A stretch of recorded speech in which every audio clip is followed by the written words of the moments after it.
Is it going to start? No, it's not. Okay, so today I will be looking at a really interesting situation that one interviewer for the BBC magazine website found when looking at the histories of two hometowns, two villages. One, Gori in Georgia and Branau am in Austria. And both these two, they have nothing in common except for the fact that they were the birthplaces of the most notorious totalitarian leaders of the 20th century, Hitler and Stalin. And the differences that he found were that in Gori, Stalin's statue they're considering re-erecting it because it was taken down in 2010, and Stalin is seen everywhere. There's Stalin Street, there's a museum. People are very proud of the history of this town. However, in Hitler's birthplace, there's very little discussion. Nobody really wants to talk about it, and there's a lot of debate between those who want it openly discussed and those who want it just to go away, and there's a lot of shame and reluctance to talk about the issue. Obviously, there are limitations to this situation in that he couldn't interview everybody inside the village, obviously, and also that it assumes that these two situations are comparable when obviously they have a lot in different. I'm interested in why, to the extent to which emotions played a part in the way that the inhabitants of the town and the officials view this history, this very particular history of these two places. So, which leads me to another question of to what extent is emotion used in the treatment of history? I'll be looking at not just emotion, but also reason and imagination in treating history. And by treatment, I mean, firstly, how history is created by historians and through historical methodology, and also, after that, how it is applied to the real world. And my thesis is that reason is used primarily in historical methodology, but emotion plays a large part in the use of history. Okay, firstly I'll be looking at methodology in history, and I found there was a surprising cohesion between historians of different cultures when collecting and creating history. In that there was a need to write history down to discover a pattern discover a pattern of events in human history. There's emphasis on neutrality, on chronology, and elimination of bias. So the first step in historical method is usually a collection and collation of first-hand sources, and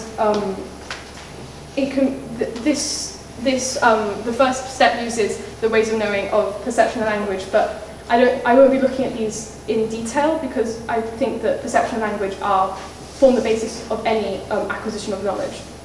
Secondly, there's an interpretation and study of the information from the sources. Obviously, language is used in order to understand the sources, as well as reason, to study the context of these sources and why these sources pertain to a certain historical event. Thirdly, an evaluation of critical evaluation of the information has to be made. In IB history, we use the UPFL method, which is origin, purpose, values, and limitations, in an active process to comprehend the motives and judge the actions. And firstly, we have to use reason in this, but also imagination plays a great part. For example, when we were studying the wartime alliances after the Second World War, we were encouraged to imagine what the situation, what the atmosphere would be like in these cabinet meetings, and imagine the relationships between the three leaders to better understand why events of the Cold War turned out the way they did. And the final step of methodology is a construction of a narrative or a chronology from synthesizing all of the materials and recasting it according to your personal judgment.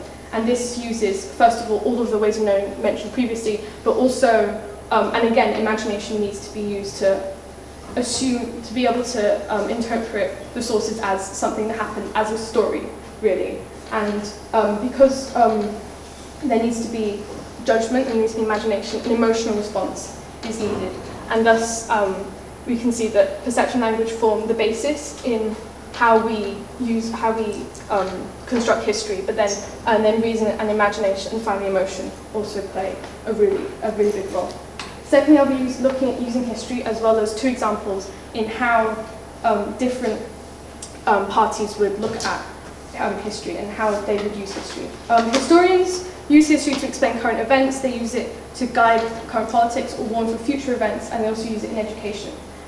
Heritage sites commemorate but also celebrate history, and to an extent their motives also lie in pragmatically to make a profit from history because they need to keep this heritage site going.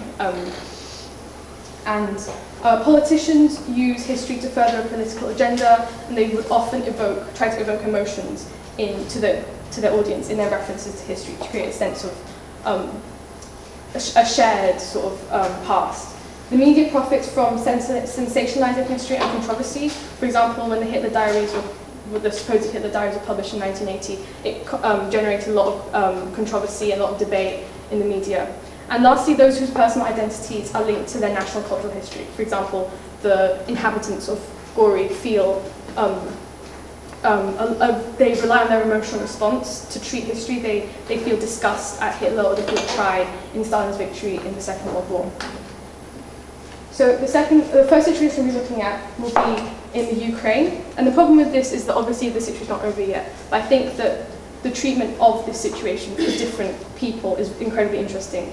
A lot of historians looked at the situation in the Ukraine, and through reason and to an extent intuition, they compared it to, for example, the Georgian incident in 2008. They compared it to, Putin's role to Stalin's role, and they linked it to a lot of 20th century events, such as the collaboration of the Ukraine army and the Nazis during the Second World War. And it may seem reasonable for historians to compare this, but it is also, at the same time, it also might be incredibly wrong of them to compare it, because obviously the situation different times are different. Politicians, it's very interestingly, Putin, in his justification for invading the Ukraine, or invading the Crimea, he said, it is enough to know the history of Crimea and what Russia and Crimea have always meant for each other. He's using incredibly emotive language to justify his reasons. And even more interestingly, Hillary Clinton directly compared Russia's pledge for the support of ethnic Russians outside of Russia to Hitler's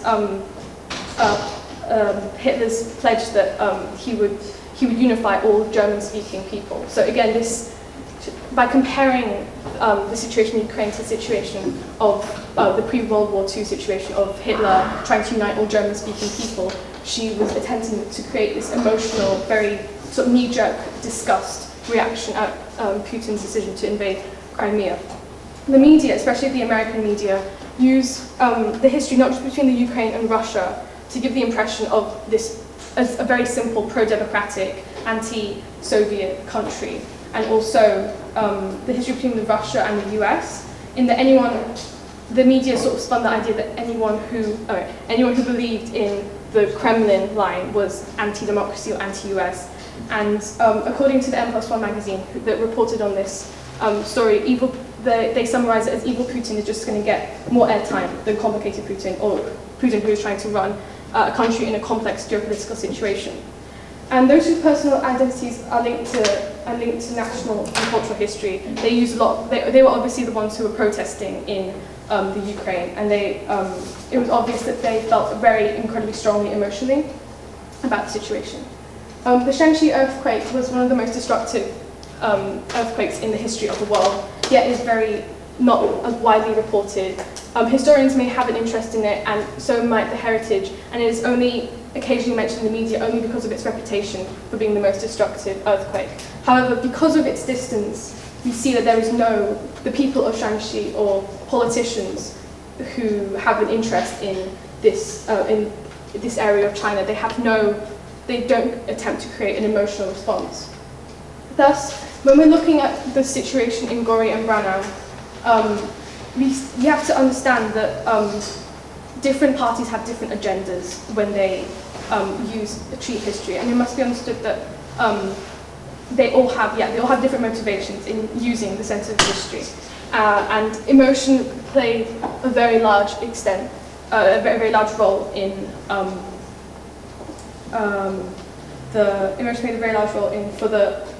for all parties involved in the situations.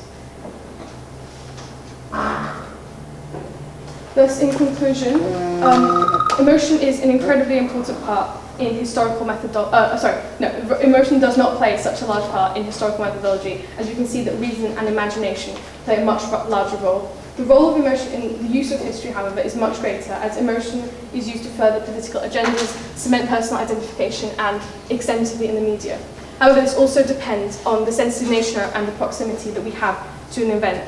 So, what we can take from this as we must understand that everybody views history from our own background and personal culture, and just because people are using facts when they talk about history does not mean that their interpretation or their presentation of these facts is not seeking to elicit an emotional response from you. And while this is inevitable, as history can, but this is also, we must view that emotion in history is inevitable because it can create fear in us, or it can create amusement. Thus emotion cannot be discredited in our treatment of history, precisely because it's so crucial to who we are as human beings and what makes history so interesting. Because history is just stories of people, and our attempt to connect with these emotional people of the past to explain the events of the people of the present. Thank you.